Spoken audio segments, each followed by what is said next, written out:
Morning. Today is the 27th of November 2025. You're tuned into Her Lens on Women Radio 91.7 FM, a program where we talk about different topical issues affecting women and their families. My name is Fumi Bangala. I'm joined today with one of the ladies, Ibinabo Dixon. Good morning, Ibinabo. Yeah, good morning for me. It's great to be here. Good morning to all our valued listeners. Let's have it like this. How are you doing this morning, Ibinabo? I'm very well, thank you. I'm very well, thank you. All right. Thank you for joining. I cannot see you. Are you not joining with your video this morning? When there are one or two things that, so you don't want to join with the video. Oh, okay, I understand. All right, we're gonna just get into the stories for this morning. I'm not sure why it's not opening my phone, but let's just get into it. Okay, this one is particularly I was going to say dear to my heart, but I am very invested in this one. So this person tweeted and said, "My brother's wife was in labor in July this year. The exact day I arrived Lagos, I didn't know. The doctor said she must be operated. That's she must have a cesarean section. That the baby is big. But my mom and my brother said never. God doesn't have such a covenant with them. So the lady was made to go through intense labor pain. The baby's head came out, but got stuck in her private part. For over 30 minutes, the baby was there struggling to come out. By the time they pulled him out, he was dead. My brother said that it was a spiritual attack. I didn't even know whether I should cry, scream, or bite a wood. I was deeply hurt and angry." She goes on further to say, "I told my mom, you guys killed that baby. The baby came out with blood from his nose and his body with marks. The child went through serious pain. Oh, I was weak. I looked at the mother. I wept. I pitied her. I just prayed for her and gave her money. Who will liberate our people from religious blindness? Because doctors are blessings to us. I was really bitter and angry, but there's little I could do to help them with their beliefs." This one is very, very. When I saw it, I was just like, God, like in the year of our Lord 2025, we are still going through this. I think that line that people quote and say, "Oh, I will deliver like Hebrew woman," has cost us so much havoc than it should have. Mainly because what are we doing? Having a C-section has been demonized for as long as I can remember. When I was a young girl, I thought it was a bad thing because they just say, she operation. That's what they will say. She operation. And because there's that fear of anybody who undergoes an operation doesn't come out of the operation. But things have changed from that time till now. I'm not saying that some people don't still, die from operations. That is granted, but in this life is God has really protecting everybody. Even when you feel like you're doing everything in your power, then you hear that the person has passed on. I mean, this life is give and take. But in this age where a woman, if anybody who's been pregnant before knows what it means to go through a period of 9 months pregnancy and then wants to hold their baby in their hand. But in a case where the doctor had already said that this baby is big, this baby cannot come out through vaginal birth. Like, what are we doing? I'll share a very funny story. When one of my best friends, about 10 years ago, she was going to give birth. And back then, we're like, no, myself, so we're a group of friends, and myself and my other friend were like, just a bunch of uneducated, ignorant young girls who, was I married then? Who were not married and who had never been pregnant before. We got to the hospital because she was in labor, and we're like, no, she would deliver like a Hebrew woman. She would deliver like a Hebrew woman. It was a Catholic hospital. And the matron looked at myself and my friend and said, look at these ones. She just said, sorry, but this baby is not coming out by vaginal birth. I'm a C-section. Lo and behold, my friend did the C-section. And it was so funny because we were so uneducated. We were so ignorant. There were other things, there were circumstances affecting the fact that our friend could not give birth vaginally because number one, her pelvic door, the passage was very narrow. So where does she want to push the baby from? Right. And that ever since that moment, that's over 10 years ago, no, almost 10 years ago, that has guided my mind that look, the doctors know the best thing in terms, the doctors that have been with this woman for the whole period of her pregnancy knows what is right, knows the best course of action for this woman to give birth. So when you now say, but the doctor says, oh, she should give birth by CS, and the husband and the mother are saying no, she should push. I don't understand. Where are we going to? How do we liberate ourselves from these chokeholds that we're in? Please go ahead, Ibn Abba. Okay, thank you for me. You see, I'm even all the more disappointed because the mother was involved. A woman who knows what it means to be in labor, a woman who knows that it's not every woman, every pregnant woman who goes into the labor room that will come out with her baby alive. Nobody wants to go in there and come out with a stillborn, but it happens. It happens. I remember when my mother was going to have her last child. She went to the hospital. we were all small then, and she came back with no baby. So it was like, so where's the baby? Do you understand? And my neighbor, the neighbor downstairs, quickly when they saw my dad came in with the car with everybody, my mother, and they used to carry this box. It's like they are traveling, they'll carry box to the hospital. Mm-hmm. And when they came back and they were bringing all of those stuff out of the vehicle, my neighbor downstairs ran to the vehicle and was like, oh, this and that. And she realized that my mommy wasn't carrying any baby. Uh-oh. She can't begin to cry. And she started crying and she was saying, oh, I'm so sorry. I'm so as if she killed the baby. Do you understand? She felt my mother's pains. Why didn't this mother-in-law feel her daughter-in-law's pain? Wasn't her daughter really? Because you see, having a normal birth is a whole package of pains on its own, let alone you now having to go through so much pains and eventually you lost that baby. Because some people were adamant on their foolishness, they refused to birth, they refused to see reasons, good reasons at least. Save the baby, save the mother. See, when I had my first child, I had my first child via CS. And it wasn't a case of, oh, maybe because, then, we were so young. And, when you're pregnant and you're always going to buy your mini, all those stuffs, is like, what a lovely pregnant girl. That kind of a thing. Because I never missed my antenatal and appointment and all of that. And everything I was supposed to do, I did. I had the last scan I was supposed to do, I did, and the doctor said that at this point, this is how the baby would be. It's not going to change its position and all of that because of the period I was, the last stage of my pregnancy. I went for that appointment.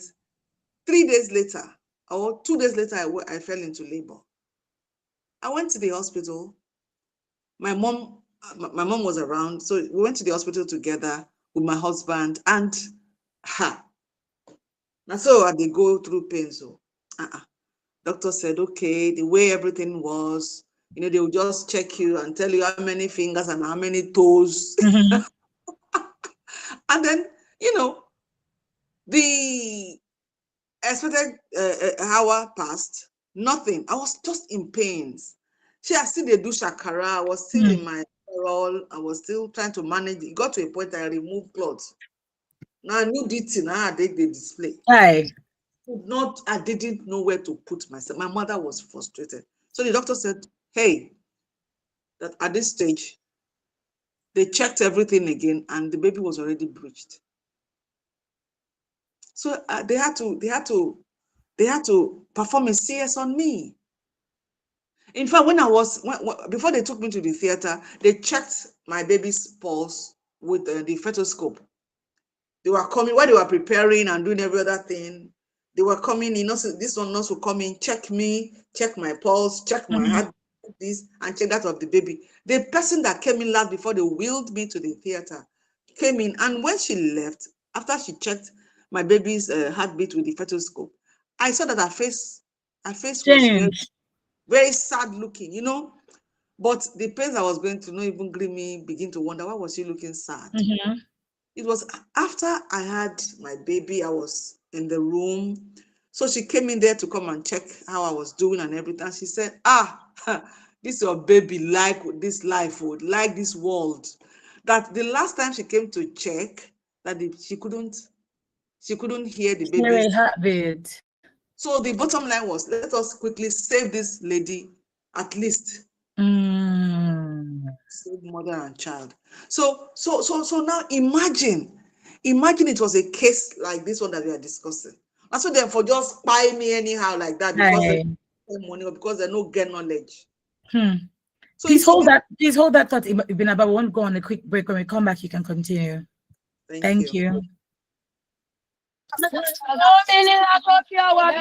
Women Radio 91.7. Amplifying women's voices every hour, every day.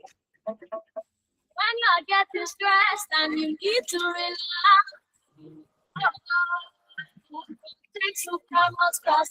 When you're having that, you need to get it back. Take some promos class. Multivitamin to take every day. Also available as Super Malt capsules for energy and vitality. Get yours today in a pharmacy near you. Super Malt, your reliable multivitamin. Meet Tulu. She moves at the speed of life, and so does her bank. With First Mobile by First Bank, I send money in seconds. And with the new biometrics feature, Tolu signs up faster using just her BVN and face recognition. Safe, secure, and super quick. Plus, I get instant virtual cards for safe shopping online. Be like Tolu. Bank on the go. Download the First Mobile app today on the Apple and Google Play stores. First Bank. You first. Smart mama. Yes. What are you making? I'm making breakfast plus Peak 456 growing up milk. Breakfast plus Peak 456 growing up milk. It is fortified with DHA to support brain development. Cereal, just minutes. Also has calcium, vitamin D, and high quality protein to make your kids grow strong. I love it. I will start nourishing my children with Peak 456 growing up milk, fortified with DHA to support brain development. More strong and smart with Peak 456 growing up milk every day.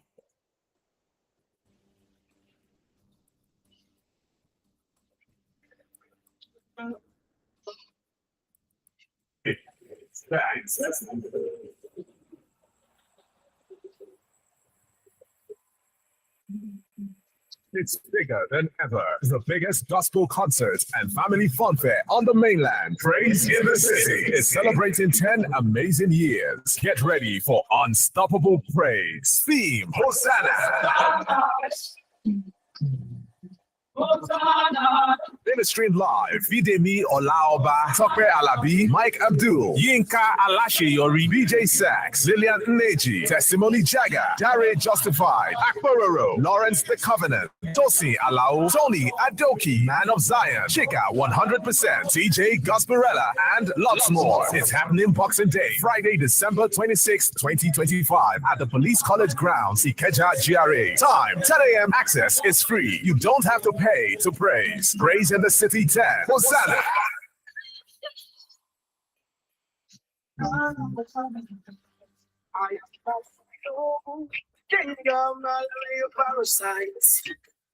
mission is to take over your body.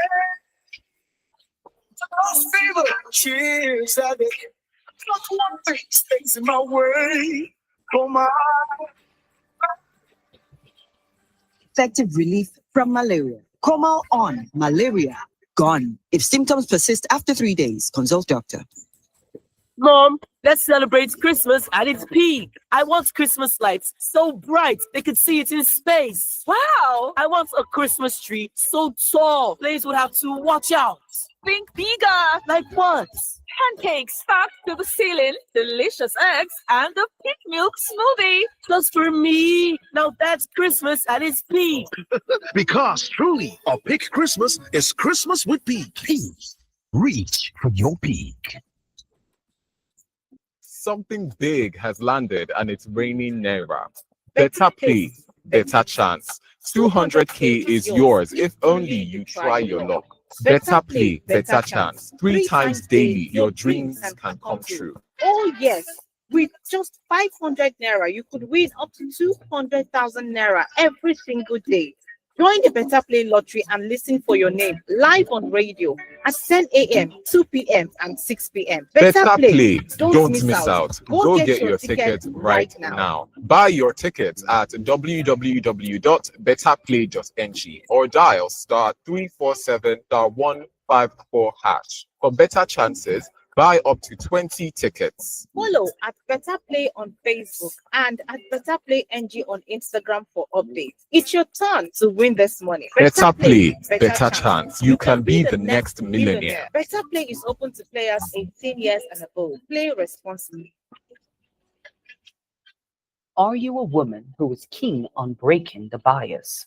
Are you looking for a welcoming community with a strong support system that empowers the female gender? Do you need a safe space that is candid, original, and authentic, like the queen you are? Then this is the program for you. Tune in to Real Women, Real Talk with Kiki Okewale on Women Radio 91.7 FM every Friday by 5 p.m. as Kiki Okewale brings on different leading women who will give you a bite into their growth journey and how they beat all odds to become who they are today. Real Women, Real Talk.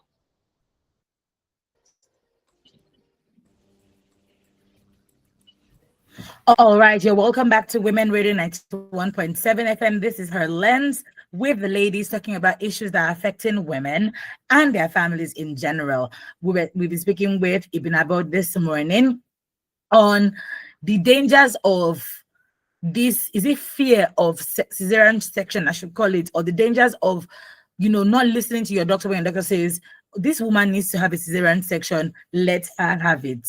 Yes, please, Ibn Abo, go ahead. Okay, thank you, Fumi. You see, there are times that some people, maybe out of fear or whatever it is that is wrong with them up there, they seem to lack sharpness or quickness of, proper decision making or proper decision taking and all of that. And at the end of the day, nobody is very adept at dealing with every case.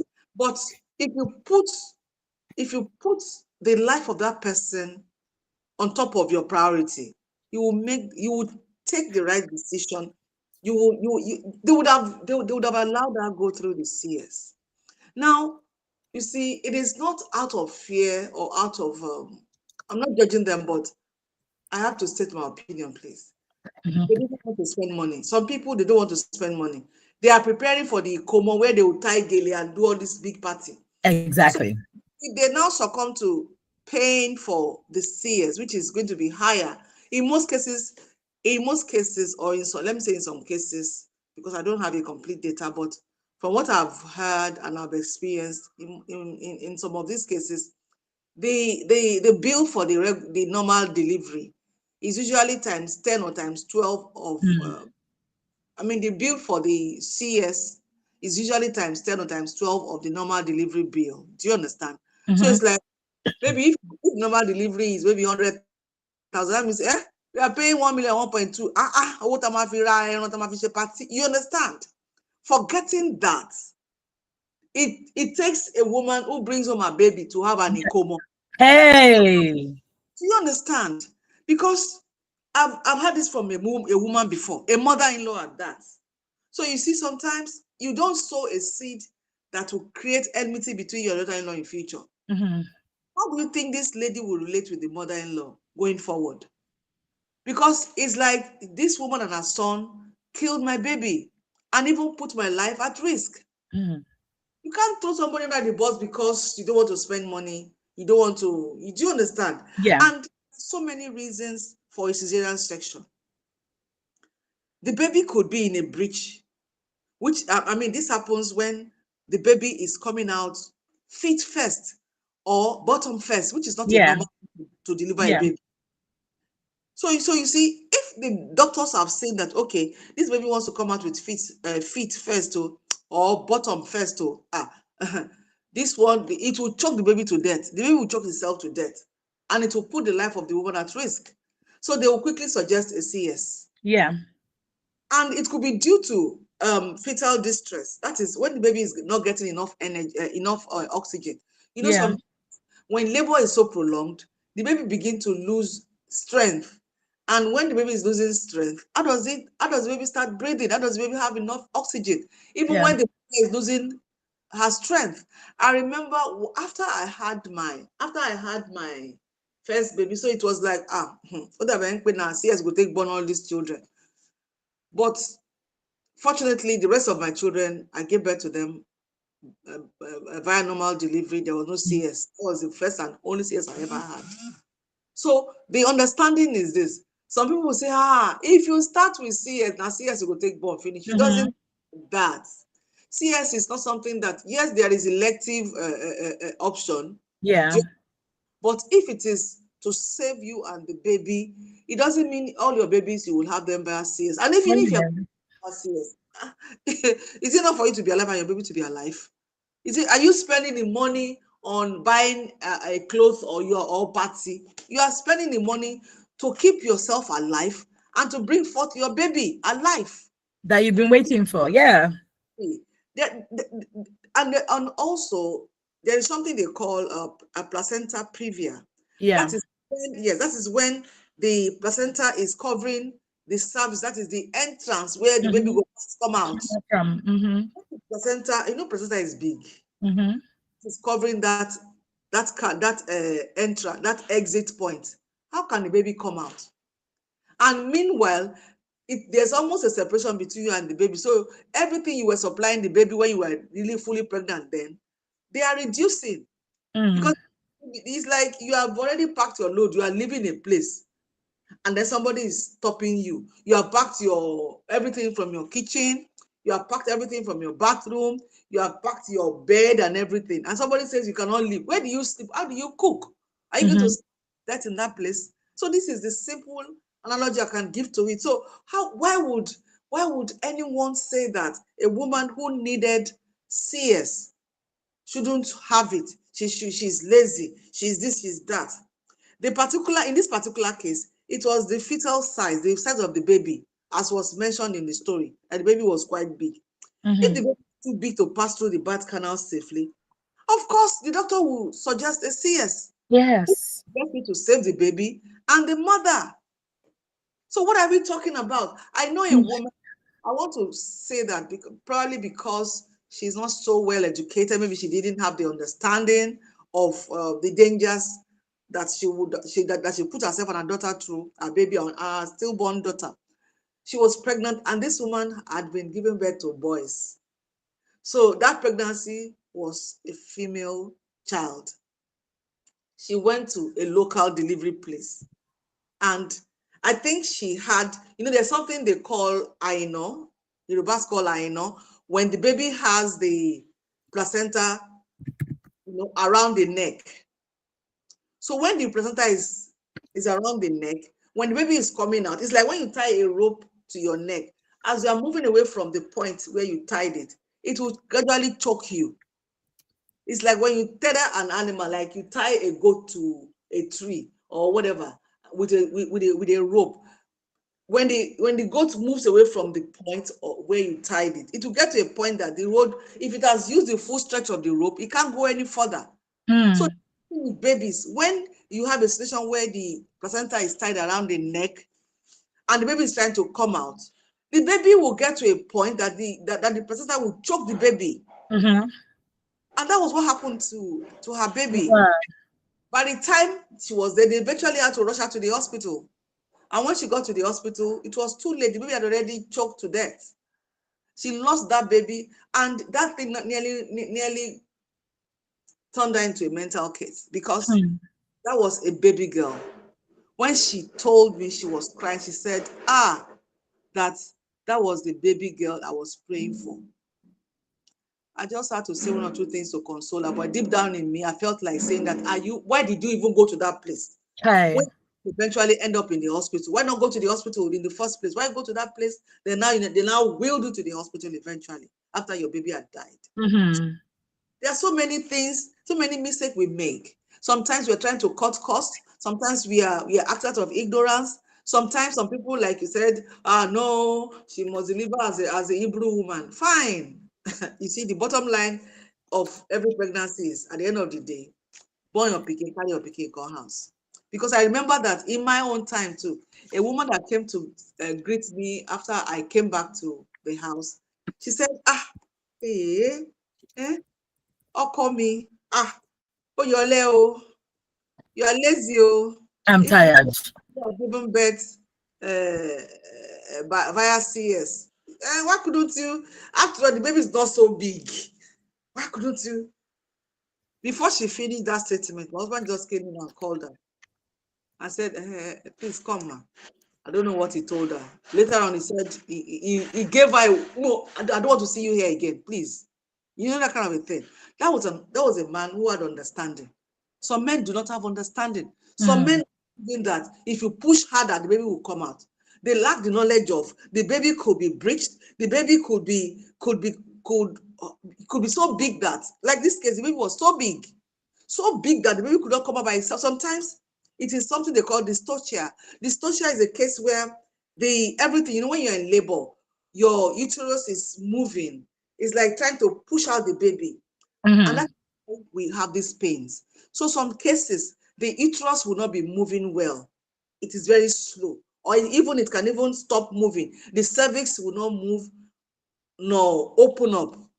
So that could distress the baby. When you have such a case as well, they quickly have to perform a CS on that woman so that she can have a baby alive and she too will come out alive. So you see, there is need for people to have understanding. You cannot just be acting in ignorance. Absolutely. Because it's lives, human life, the life of your own baby. In this case, that man and his mother just clearly killed the man killed his baby, the woman killed her grandchild. Yeah, we leave that man. I forget. There's no, because you can kill me. What if I had died? You understand? Because the day I had my child, hello, somebody somewhere who had, a friend of mine was pregnant around that time too. She had a baby first.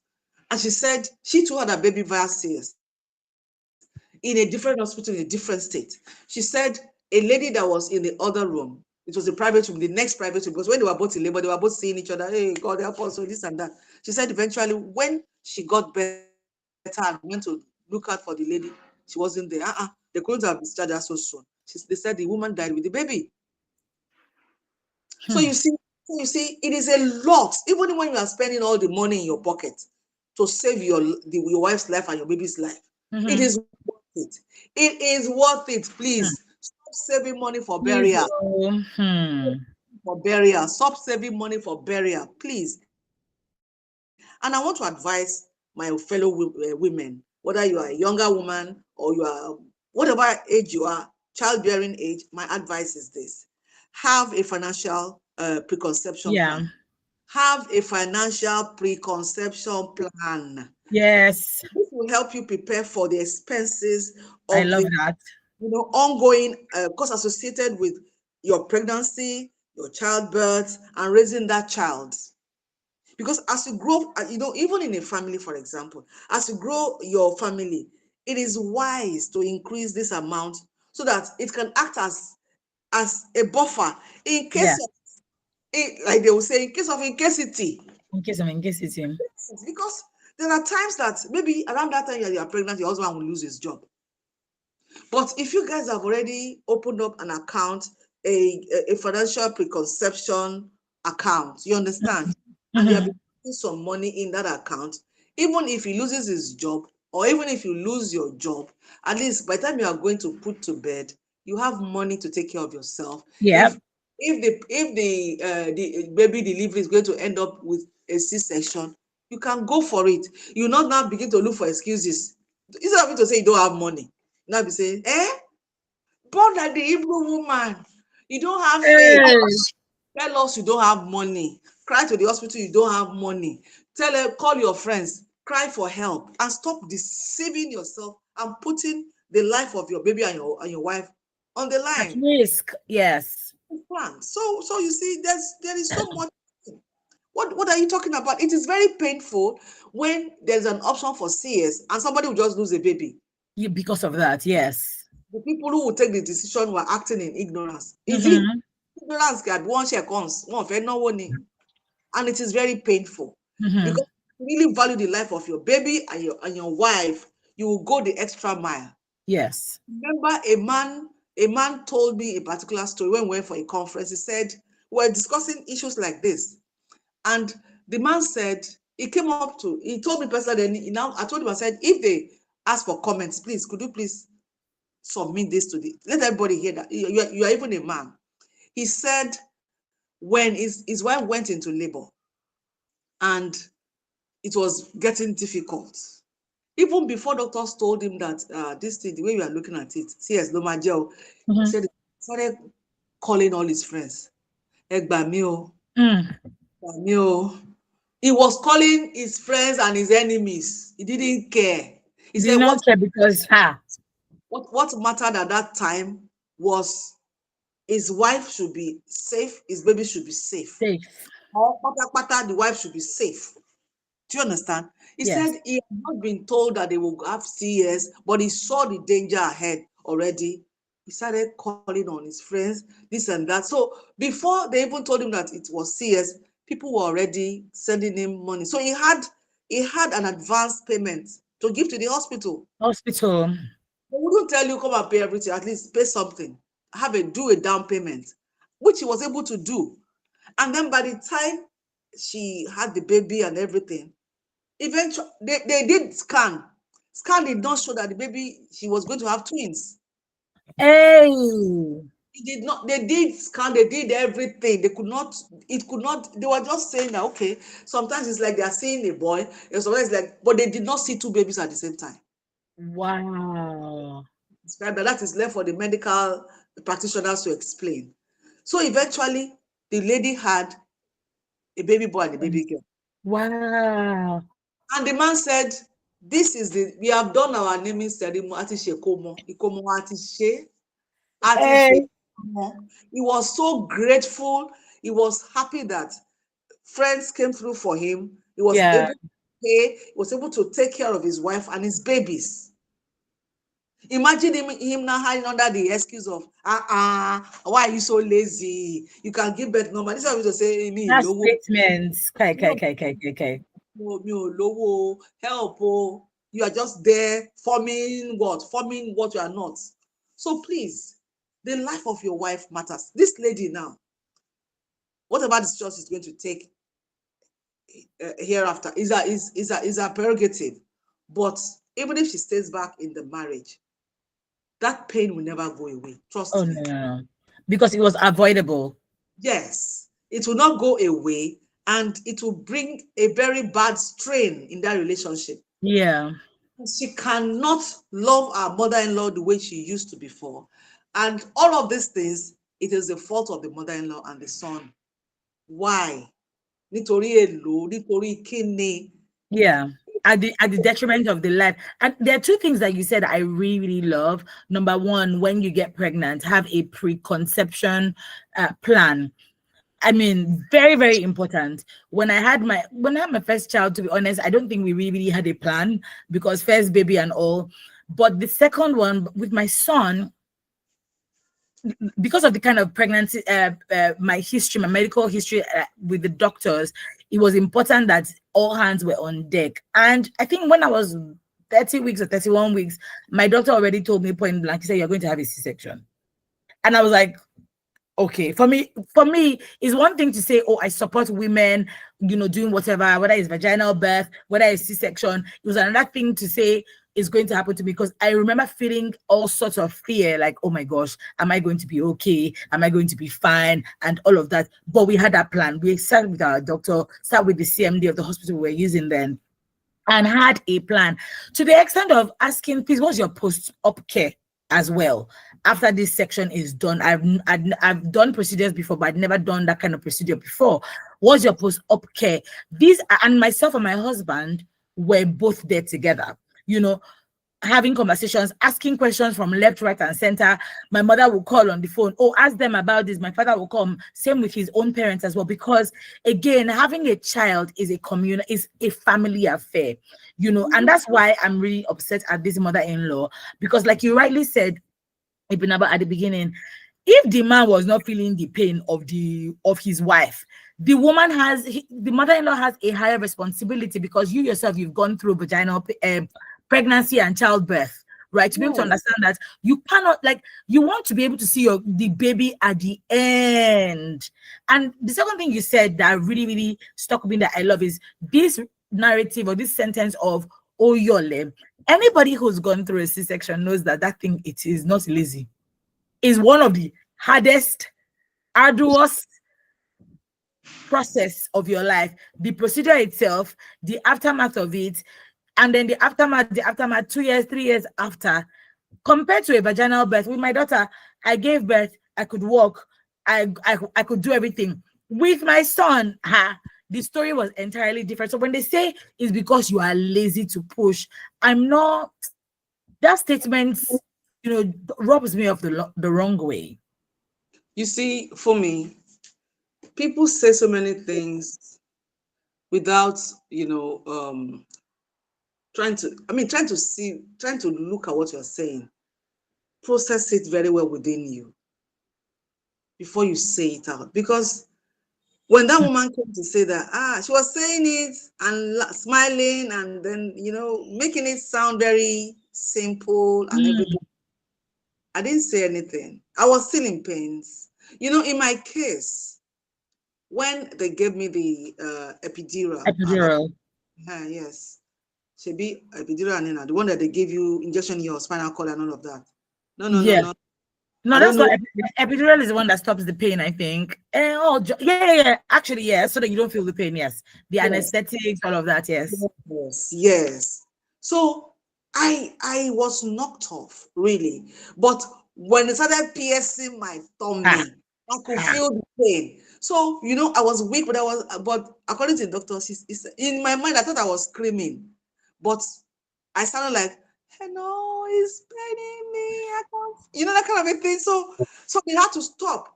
They wanted to understand whether I was just talking out of, you know, when you have gone through that, some people will just be saying stuff and they are already unconscious, you understand? They're already knocked up, but they'll just be talking. So they had to be sure that I could still really feel the pains. So they had to prick me in different places on my tummy. And they said, if I prick you on the left side, say left. If I prick you on the right side, say right. If I prick you in the middle, say middle. Okay, I heard that. So when they pricked me in the middle, I said middle. They pricked me on the right, I say right. To confirm, they pricked me on the right again, I say right. So they were sure. So they had to now give me something else, intravenous, whatever it is, through my veins, you know. What really completely numbed my body. So I wasn't feeling any pain. And I came round unexpectedly. Do you understand? They were not expecting me to have you know, to have gotten out of that anesthetics or whatever it is they call it that they did to me, you know. So I woke up and my mother said that I just sneezed. Sneezed so hard and I was about getting up from the bed. And meanwhile, she was holding my hand with the drips and everything. So she was just holding my hand, looking at me. She wasn't even really looking at me. She was just looking at me that, hey, Joe, come on, mama, please wake up, please, you know, that kind of thing. So by the time I was coming, I woke up with a sneeze and I was getting out of the bed. So that gave me a slight tear from where I was sutured. And she had to quickly call in the doctor. They came to, and they said they cannot put me through any needle or knife again. So they had to do something. I think they further packed the place tighter so that it will heal together. And that was what happened. Now, for all of that, here was I, because my doctor was trying to understand what was wrong with me, because they went to look at my file, everything was perfect. So what went wrong? So they were saying, initially probably they felt, maybe they didn't want to tell me, maybe they felt I was just being lazy, but they could see the movement, they could see the effort, they could see everything. When they said I should push, then you got to the point, they said, don't push again, please. They said, when you have the urge to push, please resist it. And when I asked them later, they said, because of the way the baby was lying, that if I kept on pushing, it would tear my womb, and that could be another problem. So you see, you're not the one pregnant, please. You're not the one going through the pains. So for someone to come and say, you are lazy, you are this, you are that, I don't want to see you around me. Please don't come and tell me all this nonsense, because I'm already in pains. I mean, the beauty of, I just gave birth, now I'm home. You know, I've always said, I say, me that with all my, to the last moment of my pregnancy, see me, all this, my hippie clothes, all this, my maternity mini skirt, maternity, you know, those things, everything, maternity, kinikon, the shirt, the tops, the gown, everything maternity. I wasn't putting on anything that would squeeze all my body. So what are we talking about? I was very deliberate. I was very intentional about my clothing. So what went wrong? And I got home, you came to congratulate me, and then you open your mouth to tell me that I was lazy. I'm lazy. You understand? So you see, it is very unfair for anyone to say that. It is unfair. I mean, you are so insensitive. You're not happy that this person came back to the house alive. It is the height of insensitivity. And such a person, if somebody tries to educate you and you refuse to understand it, please don't come near me. I don't want, because I go change them for you, and it will make me do what I don't really want to do. So please, we need everybody to have understanding. You don't have to be a medical doctor to understand pains. Yes. You know what it is to go through pains.